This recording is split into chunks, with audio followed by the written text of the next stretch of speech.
Good morning, Team 17. Happy Terrific Tuesday. Today is Tuesday, April 7th, 2020. If everybody could please rise for the Pledge of Allegiance.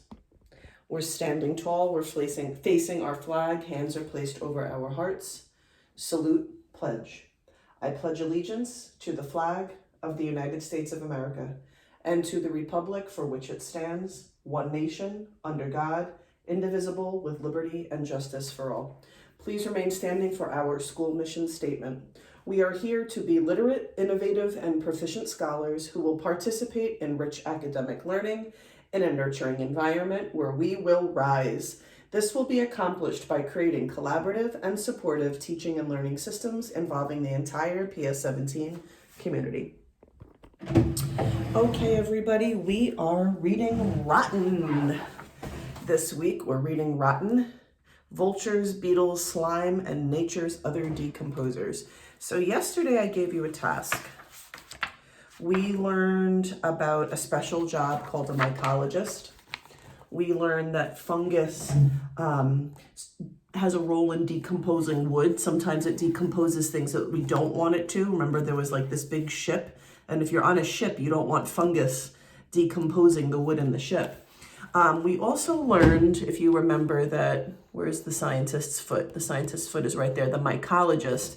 There is a special job, a special scientist called a mycologist, and that is a scientist that studies fungus. So a group of mycologists got together and they thought, let's conduct an experiment. And remember, we said they took two areas that were dirty and nasty and had oil in them. And in one of the areas, they put some fungus. They put oyster mushroom spores on one of the dirty areas, and they covered it up. And then this other area, they just left it dirty with some oil in it, and they didn't put any fungus on that. They just covered it up.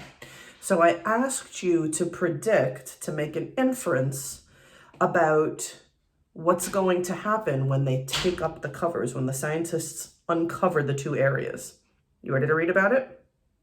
Here we go.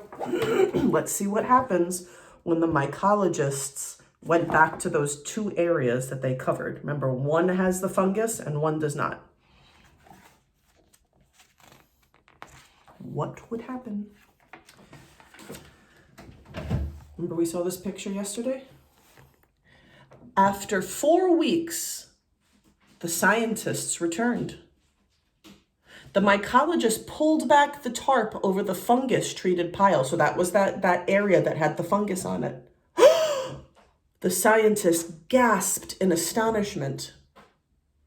We were greeted by a huge flush of oyster mushrooms, some more than 12 inches in diameter.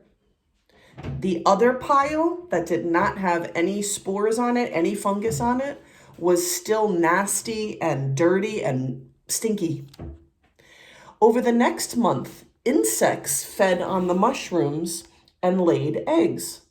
Soon, squirming larvae attracted birds, which brought seeds and turned the pile into an oasis of life. So that's very interesting. Let's keep reading. Now scientists are discovering other types of fungus that have a taste for oil spills, toxic chemicals, or cancer-causing pesticides. The challenge for the future is to figure out ways to put fungus to work, cleaning up pollution on a large scale. Could fungus someday help cure the devastation caused by huge oil spills or chemical leaks? By using the power of fungus, the scientists wrote, we can turn dirty areas into beautiful green fields. So it seems like with their experiment, from what I'm reading, that the area that they put fungus in, right, started to grow mushrooms, and those mushrooms started to attract flies. The flies laid their eggs, and then the birds came along and put seeds there. Remember that bugs help decompose things. Also, insects help decompose things. So it seems like when you put fungus on a polluted area, their experiment showed that it turned a polluted area into an oasis of life, and that the area without the fungus still stayed dirty. That's very interesting. So fungus can help us. So remember on this page, this is when fungus is not so helpful, right? But the scientists wanted to experiment with polluted areas, and their experiments discovered this. They discovered this by experimenting. Scientists are really cool. I wonder which one of you is going to become a mycologist one day from reading this book. Was your prediction correct? Did you predict that that would happen? I'm curious to know if your prediction was correct. Tomorrow, we're going to be reading a little bit about the mighty earthworm.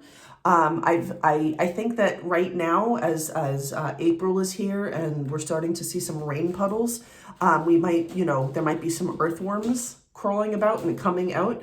So we're going to read about those earthworms. I know our first graders were studying earthworms also. They had composting bins.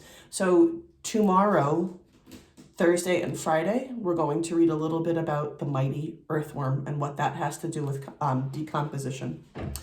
PS17, tomorrow is our first Spirit Day. We would like to see you in your PS17 gear, showing your PS17 pride. You can wear something that has to do with the uniform or the school colors, yellow and green. And we look forward to seeing those pictures of all our PS17 friends. Family, have a wonderful day, and say it with me. As always, we love you.